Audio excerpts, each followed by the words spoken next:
Tesla is set to launch their brand new budget model as soon as next month. And as we get closer and closer to the launch date and even the potential launch event, we're learning a lot more about this new budget Tesla.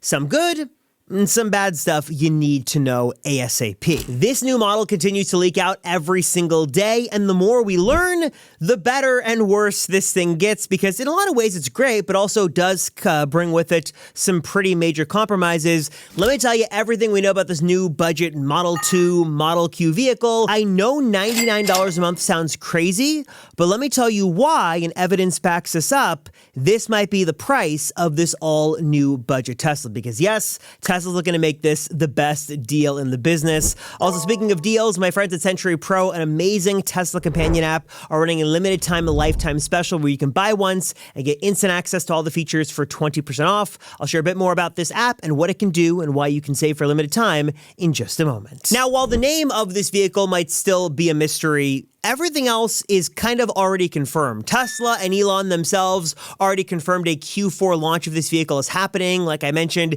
it continues to leak out on the road like every single day. And while it has a familiar looking shape to it of, the Model Y, that wasn't always the plan. Originally, we had heard inside of Tesla, they were actively developing a smaller version of the Model 3, a true Model 2, like the concepts always had us believe that Tesla would eventually release. We'd even heard they were focusing on like a smaller Model 3 with a hatchback, and things are going to be crazy and cool, and that was going to be a $25,000 car. Then, a couple of years ago, things changed, and Tesla pivoted to making a cybercab, both in the form of a robotic, autonomous, vehicle with no steering wheel or pedals, but also we had heard the plan had shifted to make a version of the cybercab specifically as the new mass market cheaper model. They were going to ship this thing with basically a modular set of pedals and a steering wheel that could be removed once full FSD, unsupervised came to market. But in the meantime, this would be like a small compact vehicle. They would build at scale and sell for around $25,000. But long story short, there were a lot of twists and turns in this story. It was canceled and brought back a lot during its development. And the final form we have these days, for better or worse, is basically just a stripped-down version of the current Model Y. Like Elon said on the latest earnings call, the cat's out of the bag, and while it would have been great to see a smaller Model 3 or like a hatchback, little mini Tesla, their current strategy is basically to make a stripped-down version of the Model Y with a couple of big omissions. As you can see here, this is what the vehicle is going to look like. It resembles basically what we know the new Model Y Juniper Refresh design looks like, though it is going to be a physically smaller vehicle, and on the outside, it's got some notable design differences here. So it's, like I said, it's a smaller vehicle. It is probably not going to have a glass roof, so it's just going to have a hard sort of shell top roof there with no glass. And then the front and back of the vehicle is going to be a little bit different. The headlights here have two individual headlights. There is not the iconic light bar. And then the back of the vehicle also will be missing that light bar, at least in its current form. And what that's set to look like is likely going to be something like this, where you have a more traditional headlight setup in the front here. So you've got the overall design aesthetic and feel of the new Model Y minus the light bar in the front, and then also a light bar-ish in the back, but again, it's different. Tesla wants to make this thing feel like the more premium, more expensive version of the Model Y, but they've got to do some things and basically everything they can to cut costs and bring the price of this thing down. So they're going to be making some sacrifices in the overall design, smaller body, smaller wheels, more basic looking wheels, but again, the overall vibe and aesthetic of this thing is very similar to the Model Y, which is a good thing. But again, there are some serious compromises here you've got to be aware of. Think of it this way. There's the Model Y L, which is a physically larger version of the Model Y with a bit of an extended wheelbase. And with that variant comes more creature comforts and more space, and it's luxurious and it's great. And we're jealous because you can only buy it in China right now.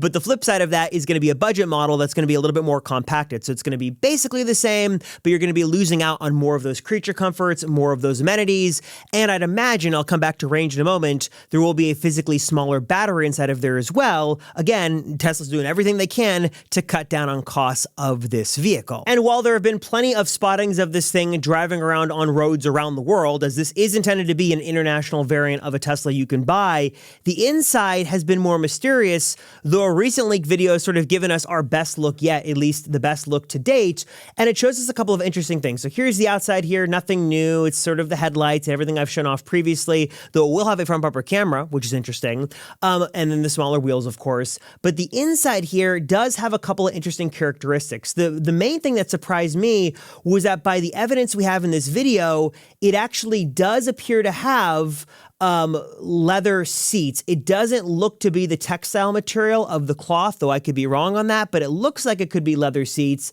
And then also what you have here, which is really interesting, is a totally redesigned center console that, unlike the Model 3 and Model Y, is kind of like the Cybertruck, where it splits the cup holders for your drinks and then the wireless charger. So there's a gap there, which I guess could be used for storage, and separates it a bit, which actually I think opens the vehicle up a little bit more and makes it feel a bit bigger than it might be inside. So there is actually a new redesigned center console area there. Then, of course, you've got the screen, you've got the steering wheel, and all the usual Tesla stuff you'd expect on the interior. Here's a bit of a better view of the inside of the vehicle, and as you can see here again, no glass roof. You've got some reduced legroom back there for rear passengers, though it will be a 5-seat configuration, no parcel shelf in the back, and as you'd expect, no rear screen back there as well. You still will likely have a cup holder and some USB-C ports for charging, but that screen is out of there and removed in order to save down on cost. And again, the reason I say it has leather is because this part of the protective or shielded whatever tarp over here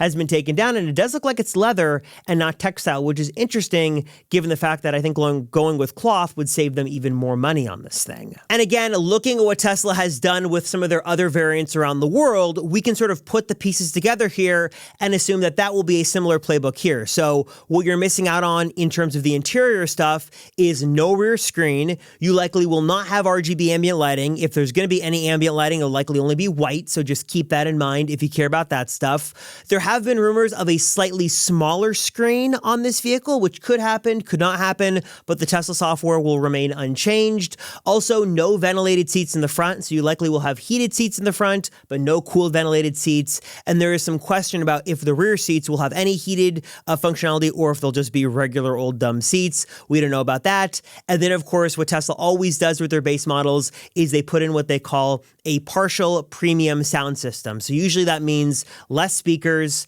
less amplifiers, and also little to no subwoofers. So if you care about the audio experience, you're not going to get the best experience in this model. This will be fine, but no subwoofer, less speakers, just a more subdued, reduced audio system because, again, they're trying to do everything they can to cut down on costs. And while that does sound like a lot you're missing, and yeah, let's be honest, there is a lot there that Tesla's removing, there still are some key components of this vehicle that are pretty good. By all accounts, you should still be getting the exact same Tesla software experience. So you'll get the mobile app, you'll get the software in the car, Tesla Theater, supercharger access, maps, all that. That should all work swimmingly well. Another addition to this cheaper Model 2 Model Q that is a surprise addition, but is a nice addition, is by all stretches of the information we have, we can see, is the full camera array. So you're getting all the cameras around the vehicle, you're getting that front bumper camera. So not only do you have the full hardware for here for full self-driving and autopilot, which is great, but also you're getting all the cameras here for Sentry Mode and dash cam, so you can get those all recorded. The one problem, though,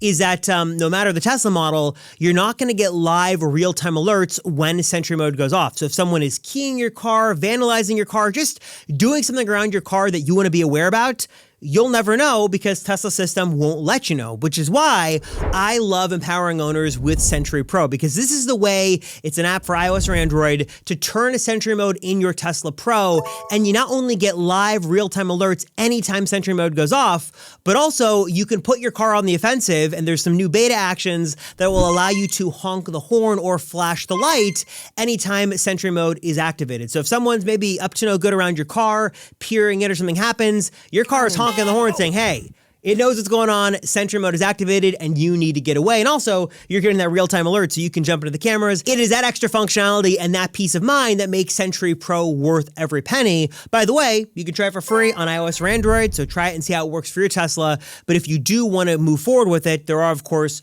really affordable monthly service subscription offerings. But also, if you just want to buy it once and own it forever, you can do that as well with a lifetime plan that's on sale for a limited time for 20%. So if you don't like subscriptions, you just want to buy it and own it, and you want it forever, 20% off for a limited time. It's using the official Tesla API here, so everything here is not only safe and secure, but there is no additional battery drain with Sentry Pro, just to clear that up. Sentry mode's on, it's already doing its thing. You're not sort of losing access to anything or having any detriment to this. It's only giving you peace of mind.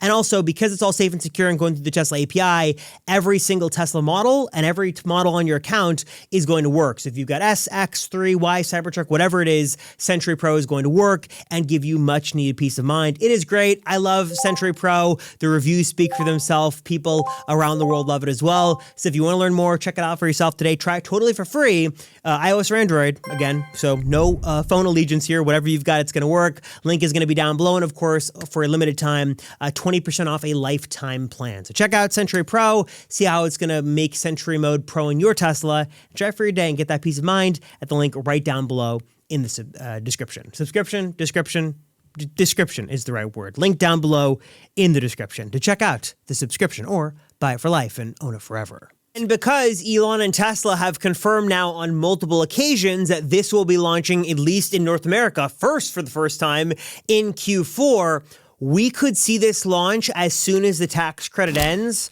So that's as early as like October 1st. So that is in less than a month, this thing could be hitting the virtual website and then likely hitting the road. And the sooner the better for Tesla, because they want to make as many sales and get as many vehicles delivered as possible. So I think an October launch looks very, very likely. And there are now only really two wild cards with this budget Tesla that we don't know about yet. And that is range, and then more importantly, what the price of this thing is going to be. Now, when it comes to range, this is a bit of a tricky situation that I don't have the know-how or any insight into in terms of like exclusive access.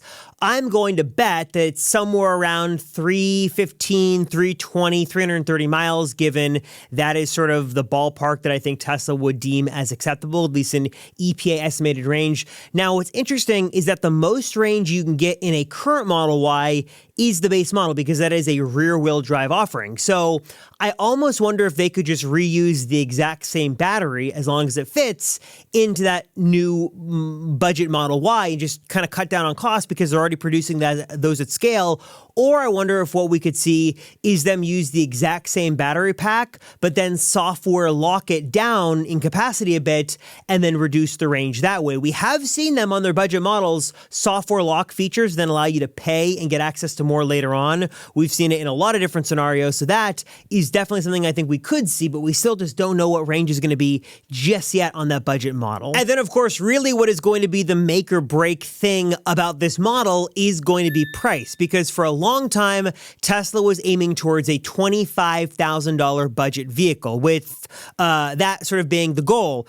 I don't know if these days that makes a lot of sense, given the fact that subsidies would have really helped that happen.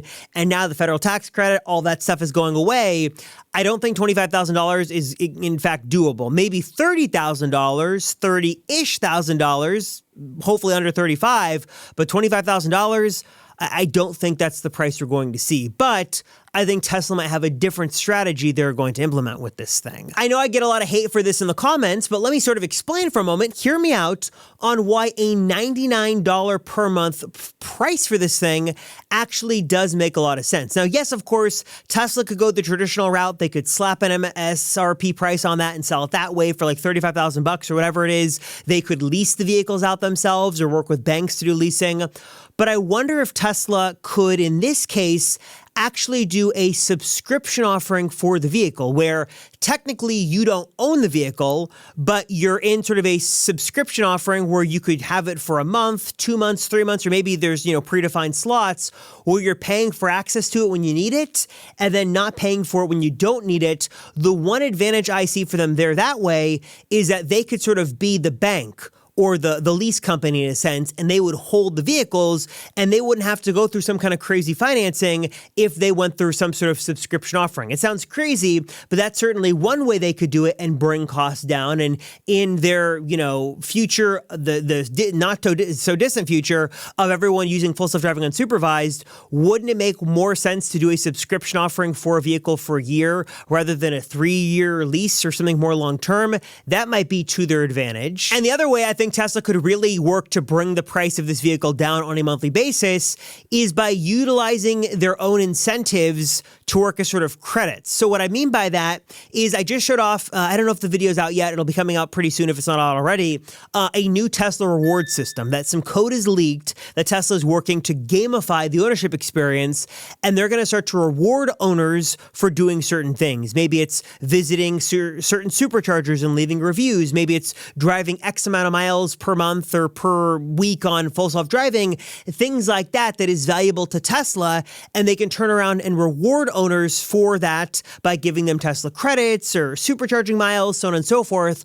I wonder if Tesla could utilize that sort of system to bring the price down. Like, hey, the lease of this vehicle or the price of this vehicle is $300 a month, but we're going to give you a $150, $200 per month credit per month if you drive at least 1,000 miles a month on full self-driving, or you do 500 miles per month on full self-driving, plus you visit this supercharger and leave a review, this or that, because that data to Tesla is so valuable, and they could sort of have a win-win situation where they get that valuable data and they incentivize you by giving you credits and give you a cheap car payment. There's definitely a situation here that is a little unorthodox when it comes to cars, but we see it all the time with our phones. Think about it this way. On the surface, your phone is $1,000, $1,500, $2,000, which is a lot of money to spend on your phone. But with your carrier, they're going to work a deal with you that if you check certain boxes, you trade in certain things, or as long as you stay on their plan for a certain amount of time,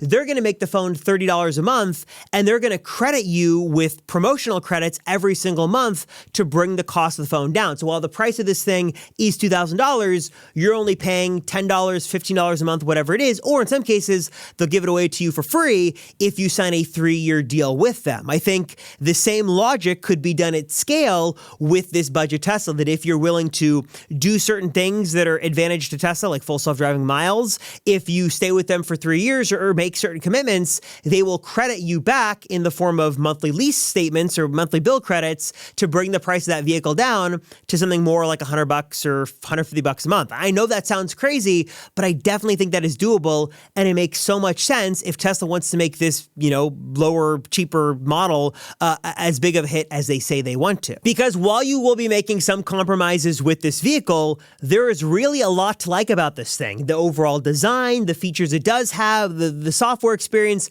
there's a lot to like, but really the make or break of this vehicle isn't going to be any of that. It's going to come down to price. Can they price this thing effectively where it makes more financial sense for people to jump in over a traditional gas vehicle? Can they do some kind of crazy incentive where you really are paying $100 a month to jump into this thing?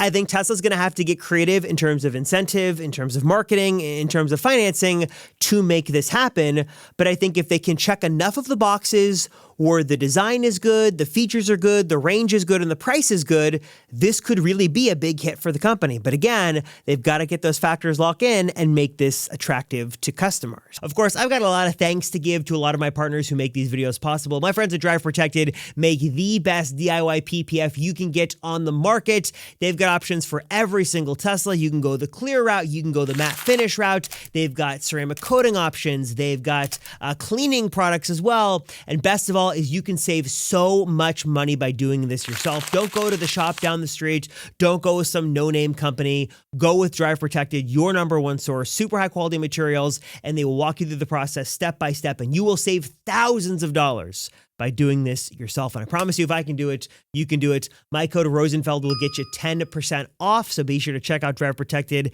linked down below. Also, speaking of protecting our cars, I think we all love a good pair of floor mats. That's where my friends at 3W Liners come in. They have got an amazing set of floor liners for basically every single Tesla and every single car on the road. They've got an amazing attention to detail here with their design. They are custom fit to fit perfectly inside of your Tesla. They give you amazing coverage built with really high quality quality, durable material that's going to keep your car safe, also super easy to clean. These are the best value, and I can save you guys even more money. I think I've got a 35% discount code you can use by using my special code down below. So not only are they great as their price currently, but I could save you even more money with my special code. So check that out down below as well. Also, just want to give a quick thanks to my friends over at Handshow for supporting the channel. They just sent over some of their new accessories for the Model Y. They have like every single Tesla accessory you could ever want, from the most sort of typical ones you'd want to the most customizable and the most advanced. They have got everything. For example, I am jealous of all of you who have a launch edition Model Y. I really wanted one of those. So luckily, I'm able to give myself a little bit of the launch series treatment. I added these little door projection light replacements that replace sort of the stock kind of boring, minimal door lights with these ones that actually project the launch series badging. Plus, sort of following that same theme, do it yourself and looks amazing, is this beautiful carbon fiber spoiler on the back of my Model Y. Again, there is no Model Y performance here in the US, so if you want that performance look and feel, but don't want to wait, you can add this carbon fiber spoiler to the back of your Model Y. It is amazing. It is super high quality, easy to install, and again, just elevates the look of the vehicle so much. And of course, because Handshow is giving you both form and functional accessories to choose, one of my picks here for function and also form, I guess, is this beautiful little center console cable edition here that actually gives you faster charging speeds, 27 watts of wired charging when you need it to charge your phones, or you can just sort of retract them and have them hidden away. Super, super cool. If you want to learn more, check out all the amazing Handshow accessories you can get for every single Tesla model. Link, of course, down below. Check it out. And of course, if you like what you see on my Model Y, check those out at the link down below as well. So I'm curious, guys, what are your thoughts on this? What are your thoughts on the budget Tesla? Given everything we know, are you inclined to jump into this thing? Do you want to buy it? Do you not want to buy it? Do you think it's a better deal or a worse deal than a regular Model 3 or Model Y? And what price would be compelling enough for you to jump in and get this thing as a first car, second car, third car? Drop a comment down below. Let me know. Appreciate you guys watching. Thank you so much for your support. I am Robert Rosenfeld, and I'll see you all in the next one.